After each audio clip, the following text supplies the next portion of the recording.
some of you have heard this story before, so I apologise. I'd lit a candle, I had the window open, I had the curtains drawn, I was trying to get that really spiritual feeling. It was a nice summer night in Melbourne, as summer as it can get in Melbourne, and I was sitting there thinking, this is it, this is the night. I'd been, investigating all the spiritual proofs, all the scientific proofs about the fact that the mountains are the pegs, about, how the embryo develops inside, the woman, all these amazing proofs, but I still needed that little push. It's like I was on the edge of a cliff, I was ready to jump, I just needed a push. So I was sitting there, it was very quiet. I was reading Quran, and I stopped. I said, Allah, this is my moment. This is the time I'm about to jump into Islam. All I need is just a sign. Just a little sign, nothing huge, maybe a bolt of lightning. Maybe half the house would fall down or something, just small. It's small for you, man. You created the earth, come on. So I sat there. I was waiting for the candle to start lighting up to 4 metres high like in the movies. And I go, okay, go. And subhanAllah, nothing. Absolutely nothing happened. I was really disappointed, to be honest. So I sat there and I said, Allah, this is your chance. I'm here. I'm not going nowhere. I'll give you another chance. Okay, maybe you're busy. I know it's daytime over the other side of the world. There's a whole lot of stuff going on. Maybe this time it could just be like a car backfiring. Something small. All right, half the house, the candle. Let's forget that. A bird could fart outside. I don't care. Just anything. So I said, okay, go. And subhanAllah, absolutely nothing happened. And I mean, I couldn't have even said, oh, that was it. That creak just then in the wall, that was it. Absolutely nothing happened. I was really disappointed. I was gutted. I was sitting there thinking, this is it, this was my last chance, Islam, and I haven't found it.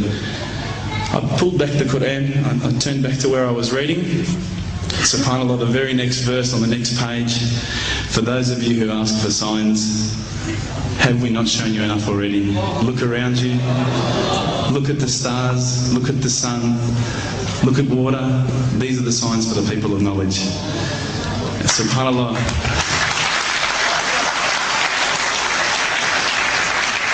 I threw the doona over my head and I pretended I was asleep. I was that scared because I couldn't believe how arrogant I'd been to want my own specific sign when all the signs had been there for me all along. The fact that we have this world, the fact that there is this creation, these are the signs for all of us. The next day I decided this is it, I'm becoming a Muslim. I'd been investigating Islam now for probably about 6 months, to be honest. I went in and I said to myself, this is it, I'm going to make shahada. I had no idea what I had to say, I had no idea what the words were. It was probably close to Isha prayer, so it would have been, 7, 8 o'clock at night. I went in and I couldn't believe it, there was about 1,000 people at the mosque.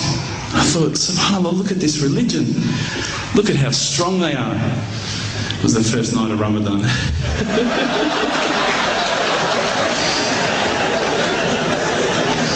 Ramadan Muslims. So I sat there and I was very nervous, I must admit. I got up and this person's going to me, you got to say these words, bro, Ashhadu. I'm going, what? Ash what? Can't I just say it in English? No, they say, no, you got to say it in Arabic. And I thought, looked out over the sea of beards that I could see in front of me and I thought, if I get these words wrong, I'm a dead man. Again, I had this fear, And they were staring at me, and I don't know if you know this, but Australians can't stare. Lebanese people can stare. So I was sitting there, I was very scared. I got up, and subhanAllah, as soon as I started to say the words, all fear went out of my mind. It felt as though a shower was inside my head and someone had just turned on the cold tap. Felt like I'd been flushed clean. I said the words, and I wasn't expecting so many brothers to come up and yell, Takbir, Allahu Akbar, and start kissing me and hugging me. Now, I'd never been kissed by that many men in my life. But it was a beautiful day, I must admit. And that day was the day that I had more brothers than I could ever imagine, more sisters as well. But I guess since that day I've never looked back. My family, I think, initially were very worried that I was going to be, I guess, a little bit weird towards them. They thought that I was going to break out the AK-47s and the grenades. But they realised, I think, soon that this religion was actually making me a better person. Prior to Islam, you're not going to believe it, I had a mohawk. I did. I had, I'm not going to show you any photos. I had army greens, I had the Metallica t-shirt, I had the cherry docks. I was shocking, right? I thought I looked great, but I looked terrible. And alhamdulillah, ever since then I look as good as I do now. No, don't laugh, please.